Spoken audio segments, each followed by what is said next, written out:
we know that if the earthly tent we live in is destroyed, we have a building that is comes from God, a house not made with hands, but eternal in the heavens.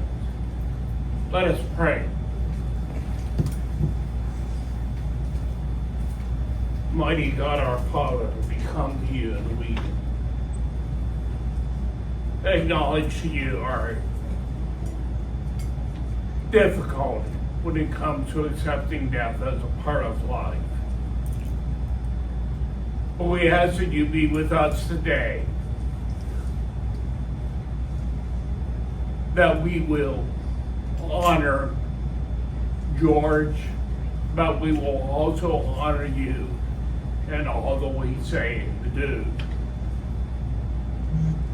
We thank you for your comfort, for your strength, for your guidance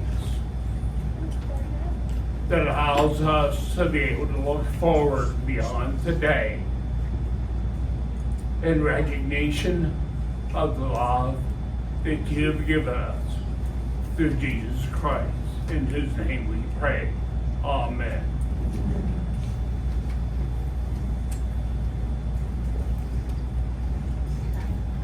Now I take a look and I see all of you seated here. I don't know if you really recognize the impact that you have. On behalf of Tina, Robert, and Rebecca, and the rest of the family, thank you for being here. Your presence speaks volumes of the legacy that George has left behind. That though we have his ashes here, and he's no longer with us physically,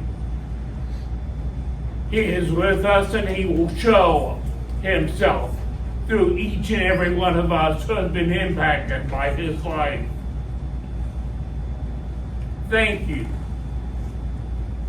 for speaking of that legacy by your presence. Thank you for the laughter that you shared with him and with the family.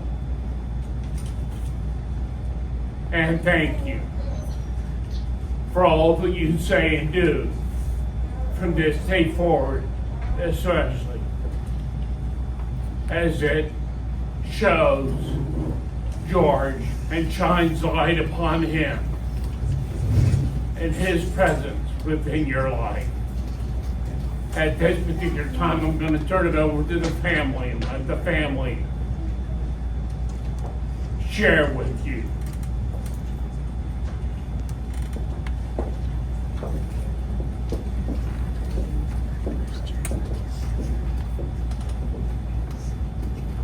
Well, good morning, everyone.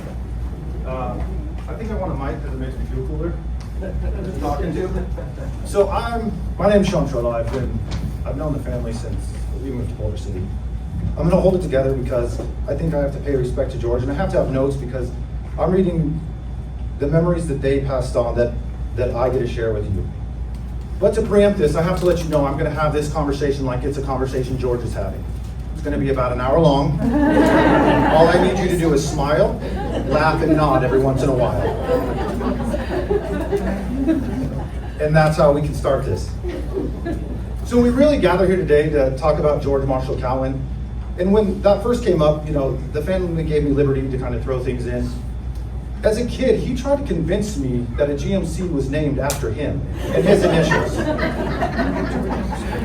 And as a kid, I believed that. I had to put that out there. So he was known to many people. He was known to many people as Cowboy George. If you ever saw him, he had the very specific look of a cowboy hat, a well-manicured mustache,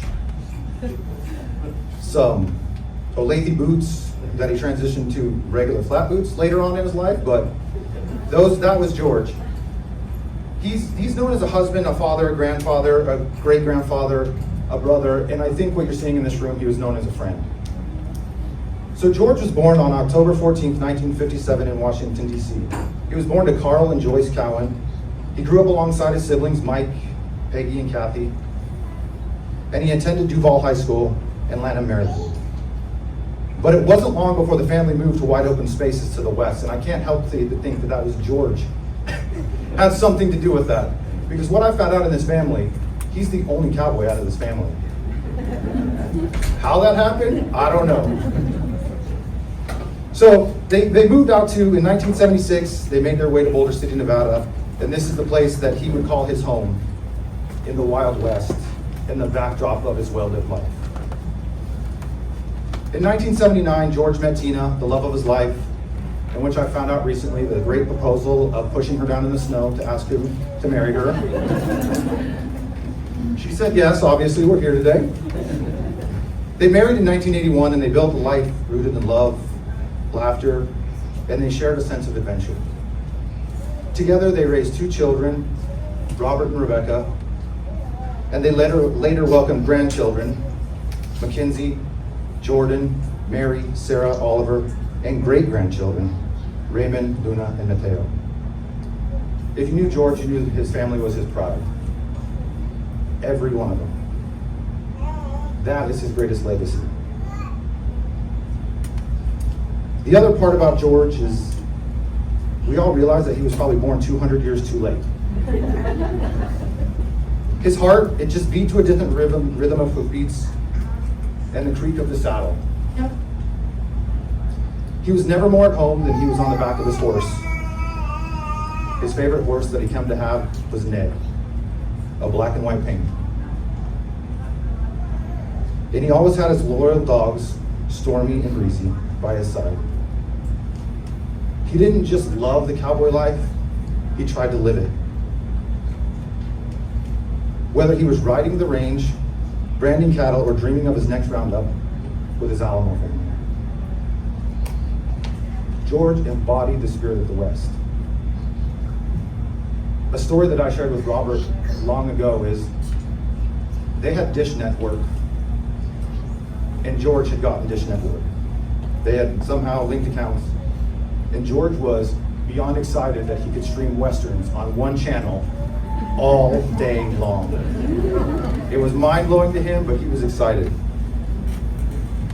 For George, in the community, he was affectionately known as Cowboy George in his long career at Garrett Junior High School, where he worked his entire career, retired out of there. He always had his boots, his hat, and is a big personality. And if you ever walked on campus, you would know that was George, because it was him. You just knew him. He was the only man I knew in the school district that wore a hat every day, all around the halls. He was a social butterfly, in case any of you didn't know. He would always have his spurs on, and when he would be down at the barn, he had his horse trained to stop at every barn along the way to have a good hour-long conversation where you nod and smile. George, one of his passions was really to help out high school rodeo. He served as the director, and he spent over a decade traveling up and down the state with Robert, Becky, and Mackenzie. Some of those greatest memories come during those trips when I've talked to the family. Those long trips, they were filled with Louis L'Amour books on tape, old Western music, which he played all the time, and everybody got a nap in the truck when that was going on. But some of the memories of those great memories that were really talked about were sleeping in the trailer as George traveled down the road. And as you're in the trailer, right, you can't do that these days, but when you hear the buzz of the side roads start, you got a little scared. So those are the memories that are had. And he was always into his Western music, right up until Mackenzie started to rodeo. He quickly learned that he had to share the radio for Mackenzie's jams. The occasional eye roll at the girls in pajamas going to the gas stations, and all those memories are going to last him a lifetime. Several of those memories that come to mind, though, are Becky. Was one time when Becky was driving the dually and George was napping. And a big buck laying on the side of the road decided he'd want to jump out and join the front grill of that truck. Yep, it did some damage. And, the sheriff showed up and he was asking the girls their response, how old are you? And how they would ask, how old do you want me to be? And telling Becky, was going to have to cite her for poaching and taking a buck out of season, all while George just sat on the sideline laughing. Or the time that he let Becky drive coming down the west side of the state, and he woke up in the parking lot of the Shady Lady. Supposedly it was Becky and Derek, who was along for the ride, that they stopped for a school project to get some information. Well, needless to say, George was, I think, taken back by that. But those are the memories that they find really powerful. The other memories are that Robert's talked about is how his dad always bought a horse for himself, but he never bought a horse for himself. Robert had one, Becky had one. Robert got many more. But some other memories he talked about that were talked about really with the grandkids is he was on they were driving around with Jordan, and I guess it's Brother Bear she wanted to listen to or watch over and over again, so much so that George could cite it.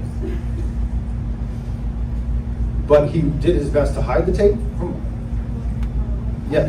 to get rid of it so he would not have to hear it again. And overall with George, he was a cowboy, but more so he was a storyteller, a mentor, a friend. He lived authentic to his heart. So much so that the marriage we talked about earlier, he would tell me and tell other people he was going to divorce Tina all the time because she wasn't going to just uproot and go buy a ranch somewhere with him. What he did is he taught the value of hard work, the beauty of enjoying the open, wide skies, and more importantly, he showed up for everyone that he could in his life. See, George was a person that was a friend to everyone. And he was deep-rooted in family. And one of the stories I wanted to share is that when George found out about his diagnosis, I had run into him, and I was talking to him. And his biggest fear about his diagnosis was that he would lose the memories of his family. And that's what he was afraid of. He was afraid of the memories that he had built, that he had cherished, that those would be slipping away.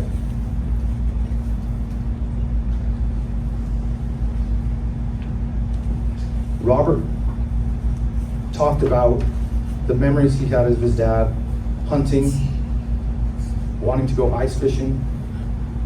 And all these stories came together when I sat with them and tried to talk to him, that when you look at George's life, it was never about the destination. He enjoyed the journey.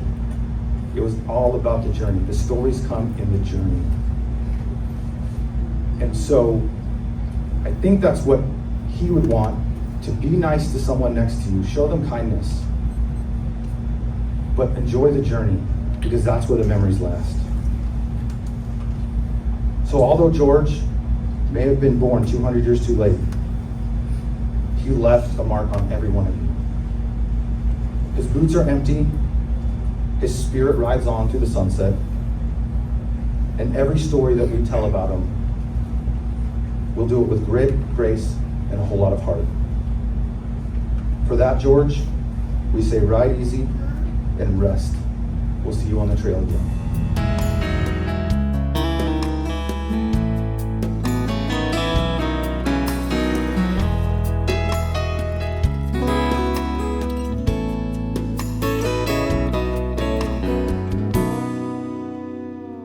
Last night I had a crazy dream.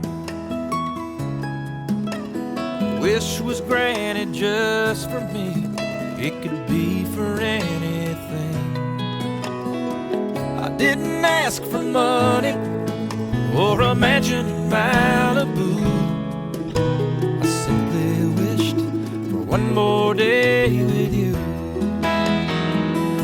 One more day, one more time. more sunset, maybe I'd be satisfied. But then again, I know what it would do.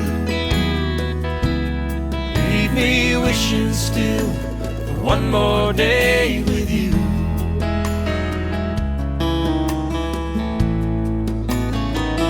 One more day.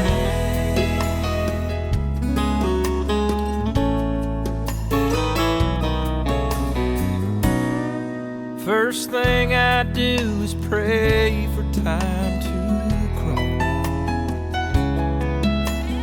I'd unplug the telephone, keep the TV off. I'd hold you every second, say a million I love yous. That's what I do with one more day with you.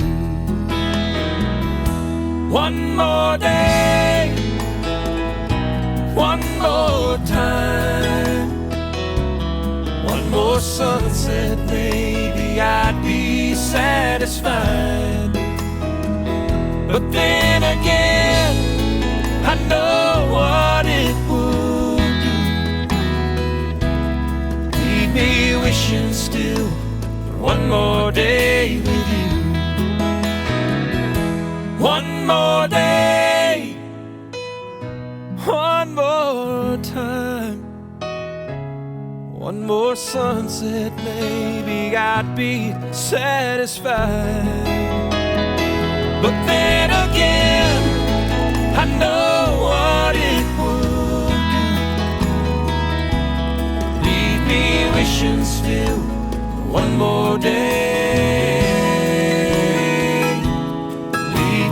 Wishing still one more day.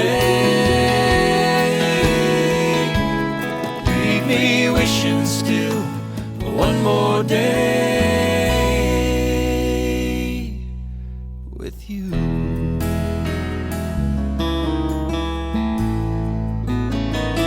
One more day, one more day.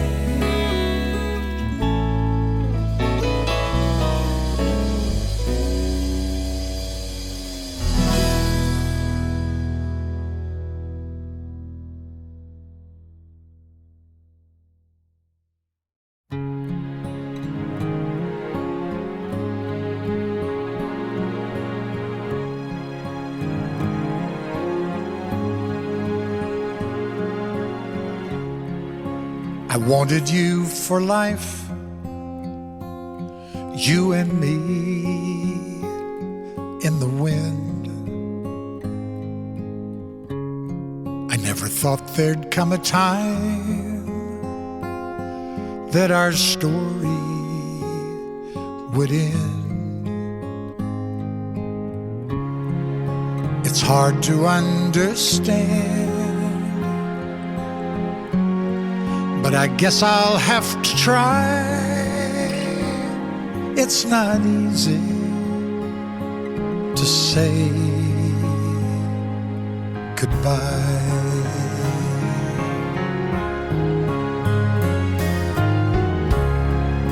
For all the joy we shared, all that time we had to spend. If I had one wish, I'd want forever back again. To look into your eyes and hold you when you cry. It's not easy to say goodbye. I remember all those great times we had. So many memories, some good, some bad. Yes, and through it all, those memories will last forever.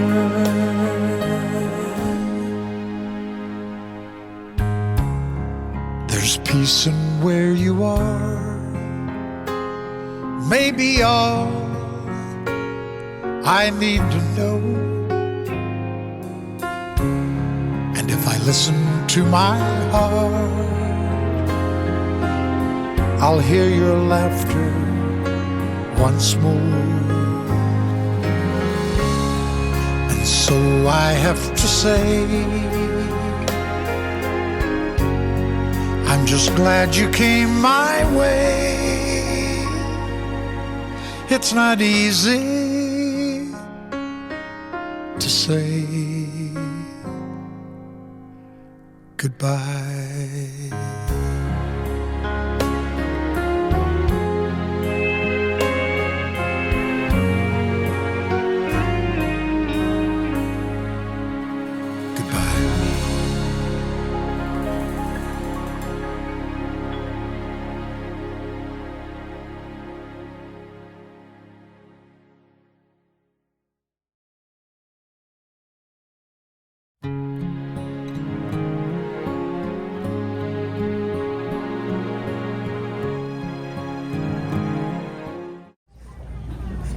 So I talked to the family. If anybody wants to share a story about George, like, you can come up at this time and do so.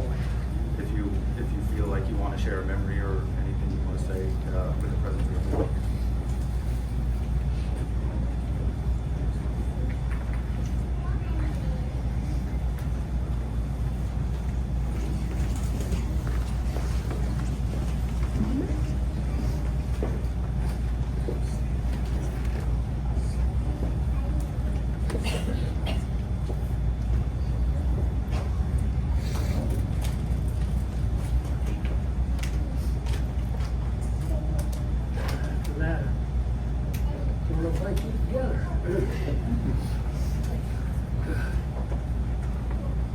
The other family that they talked about, the Alamo family.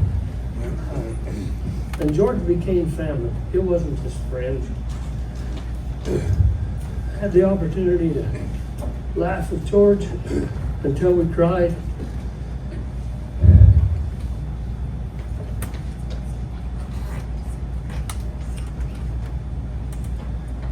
Share the sadness when his parents died. And one of the hardest times in my life, when George came and he said, I don't know if I can keep running cows with you anymore. You're gonna have to retire the old B-Bar-F. Broke my heart because George had become family. Didn't matter where we were, what we were doing, George always had this smile on his face and his hat tipped back. I could tell stories for hours. The willows at Mary's River and chasing wild cows and coming off of mountains so steep that George was laughing. He said, if it gets any steeper, the turds are going to roll down the back of my neck. Just, we love George like family, and he became family to us, and his family became our family. I want you to know that. You've always welcomed. Thank you.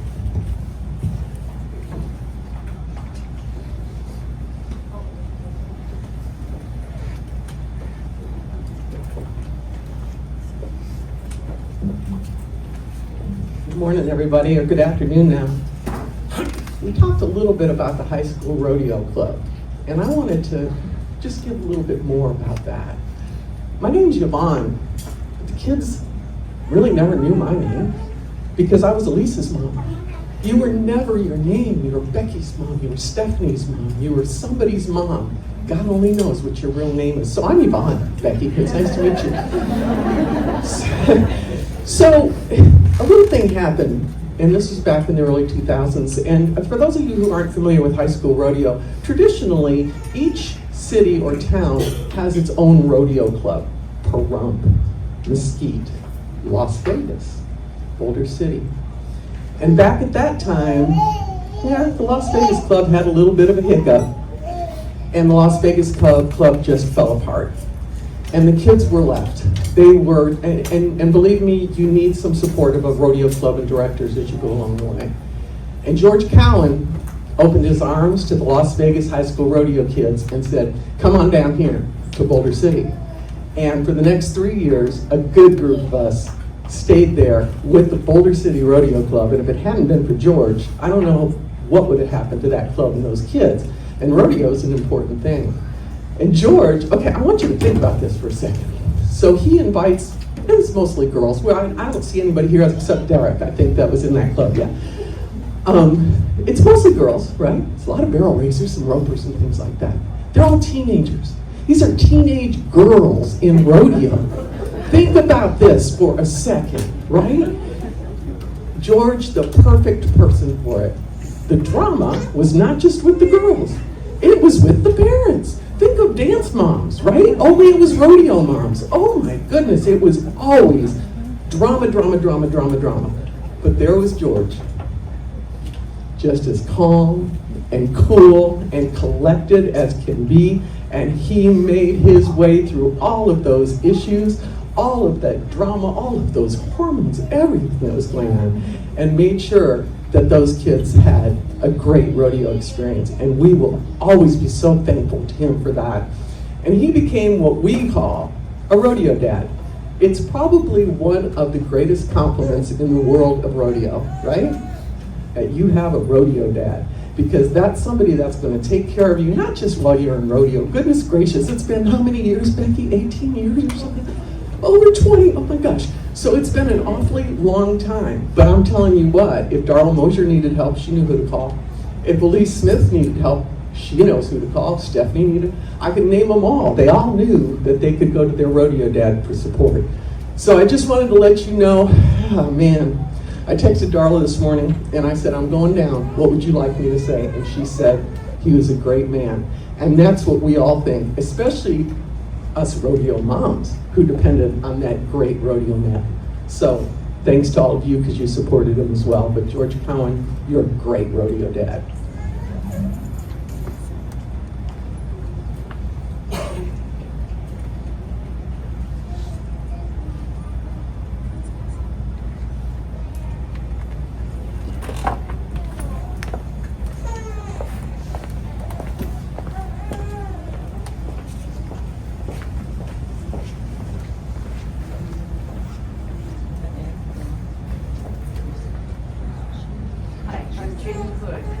And I was George's boss for many years at Garrett. And when he talked about the fact that everybody called him Cowboy George, the kids didn't even know what his last name was, I don't think. He was, and his title was offset press operator. What that is he made copies for everybody in the building on these big, huge machines. You know, that was supposed to be what he did for his job. Well, I'm an equal opportunity boss, and I believe sharing responsibility. So he cooked hamburgers for us for barbecues, for straight A luncheons.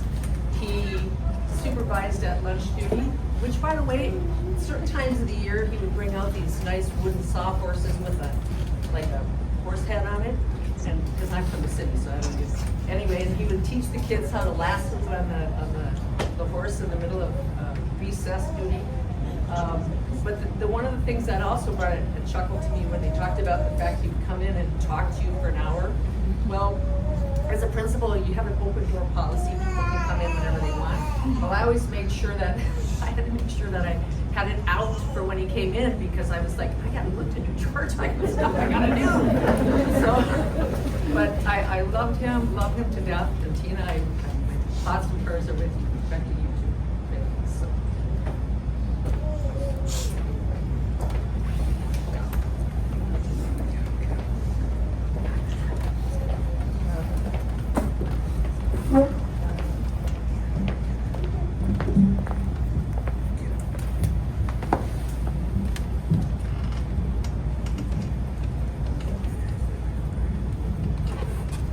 My favorite memory is when we went to Red Rock and he took pictures. And I liked the stories. I liked his melted animal heads on the wall. I liked all the time Papa took me down to ride the horses.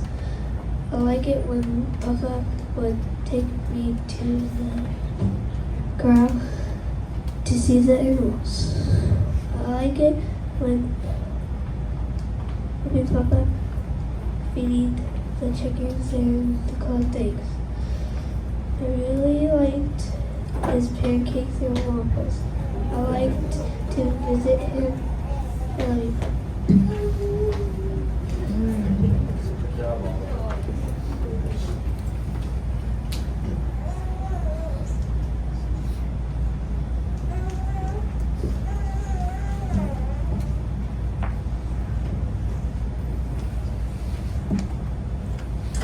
I wrote this as a letter to Papa shortly after he passed.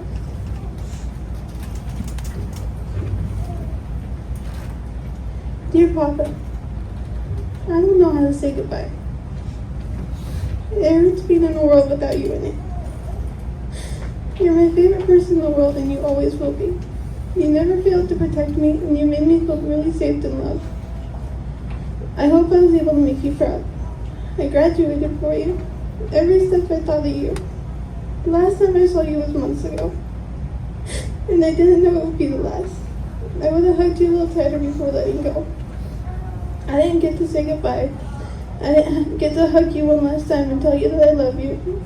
But deep down I know that's okay. Because I know that you love me.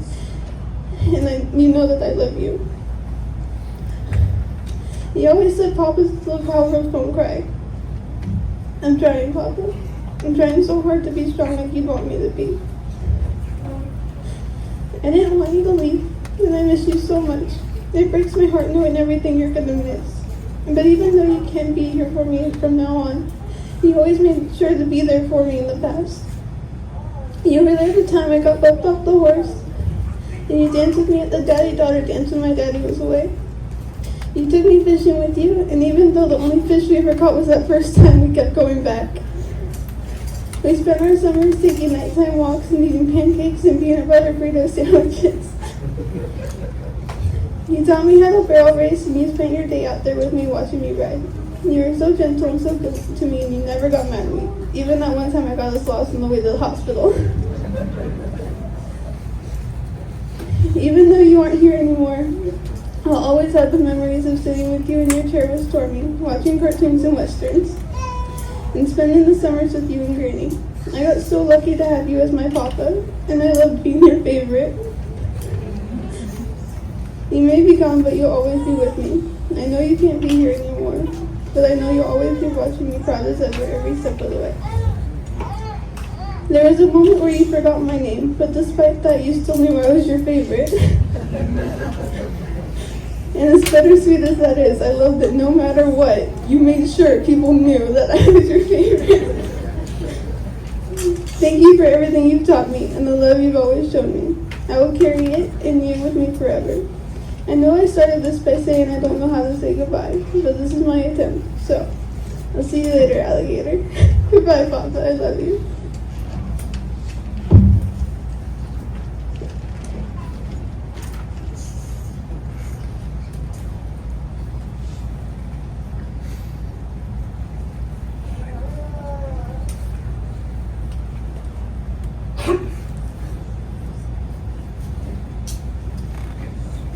Hello. I want to talk more about just George. I want to talk about George and Tina. Because to me, I couldn't say George without saying George and Tina, or Tina and George. My name is Mike. We moved to Boulder City in '69, and I think Tina was the first person that my mom met, and instantly they became sisters, and she was my older sister. So Tina always babysat my sisters and I. Tina saved us from burning down the house when I lit my curtains on fire when I was little. So we always had Tina there, and then all of a sudden there was this guy there named George. But George became part of our family. So Tina babysat us, and then Robert came along. So my sisters babysat him, and then Squiggy came along. And I'm not going to tell you why I call her Squiggy. If you want to know, you ask her. And then Squiggy and Robert babysat Anita and Maria's kids. And So we've always just gone back and forth, and now that I've got another little one, I think I'm gonna ask one of your kids to babysit one night, just to keep it going. But I want to tell you how special Tina and George have always been to us. That sometimes it's a year, maybe longer, where you don't see each other. And yet, as soon as you see each other, it's like it was yesterday. There's no time, it disappears. So, we're gonna do tamales this year. I'm gonna say it in front of my sisters and my wife, so you gotta come to the house, so you guys remind me, okay? Because it's important to stay close, to stay family. And Robert and Twig, you know what you mean to us. You know we'll always be there. You know you can call us for anything. We love you guys. But I think one thing I want to say about George is he was a true gentleman cowboy. I don't think I ever heard him get mad. And if he got mad at you, you probably deserved it. But just a true gentleman, just a true kind heart. And I want to be a little bit more like George.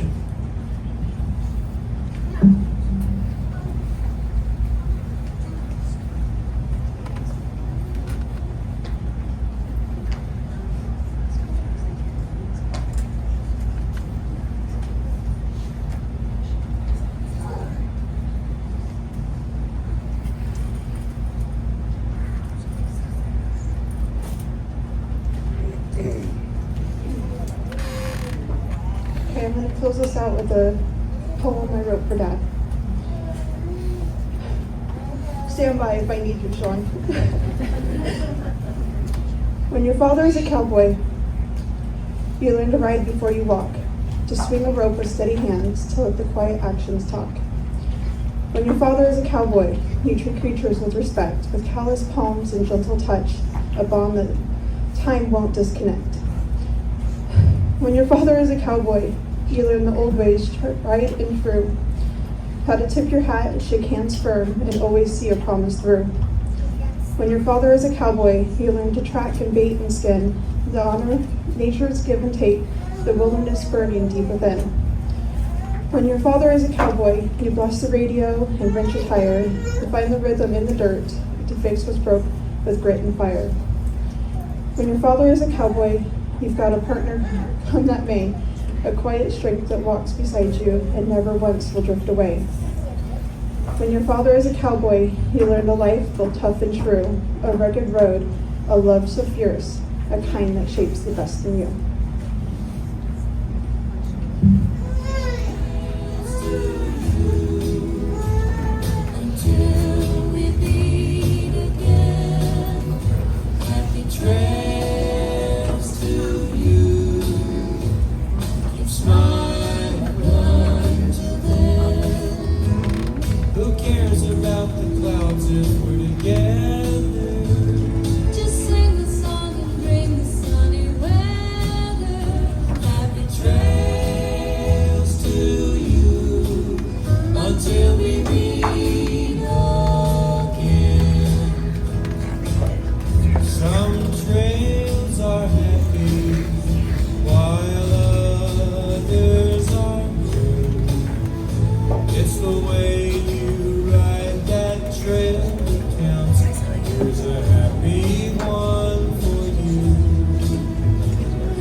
case you haven't noticed, there is food because George was a gathering thing.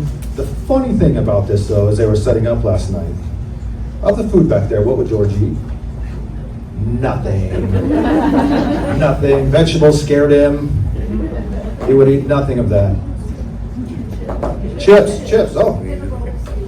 Chips and rolls, okay, very simple, very clean. So, I encourage you to sit back at the tables, have something to eat, have a conversation that you wouldn't otherwise have, meet somebody new that maybe you don't know here. Just share some joy and some neighborly love, and think about George and how he would have a conversation. It's okay if it's a two-way conversation though today. It's okay. So everybody, please, thank you for coming. The family really appreciates the support and just the showing of support for everybody that showed up today. Thank you.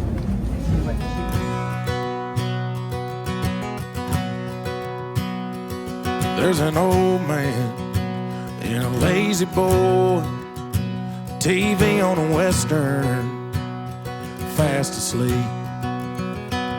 Gray in his hair, at least what's left, but the heart of a lion beating in his chest. And there's a little more slow in his go, a little less rock in his roll these days.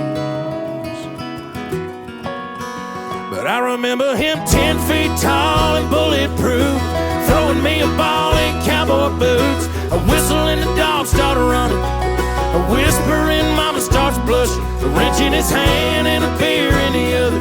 God couldn't make a man any tougher, and that S on his chest is starting to fade. But I'll always remember him that way. I used to think that he'd never get old. That kind of thing was for regular Joe.